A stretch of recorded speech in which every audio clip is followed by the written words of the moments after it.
অভ্যুত্থান পরবর্তী সময়ে রাজনৈতিক দলগুলোর সৌহার্দ্যপূর্ণ অবস্থান দেশের অগ্রগতি আরও ত্বরান্বিত করবে এমন মন্তব্য করেছেন জাতীয় নাগরিক পার্টির উত্তরাঞ্চলের মুখ্য সংগঠক সার্জিস আলম।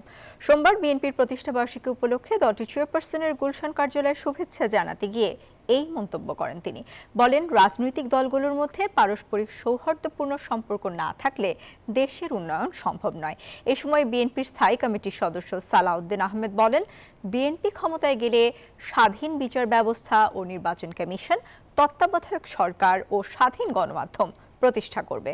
এ সময় শুভেচ্ছা জানানোয় এনসিপি নেতাদের ধন্যবাদ জানান বিএনপি নেতারা।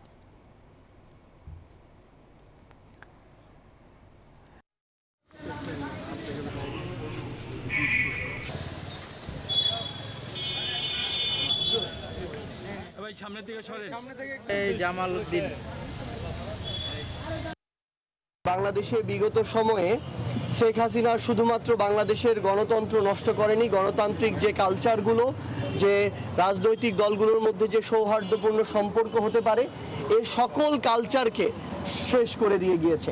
যত সংস্কার হয়েছে বাংলাদেশের সংবিধানে এবং বাংলাদেশের রাজনীতিতে, গণতান্ত্রিক সংস্কার হয়েছে, সবকিছুই এই বিএনপির হাত ধরে হয়েছে বলে আমরা মনে করি এবং জাতি এটা প্রত্যক্ষ করেছে।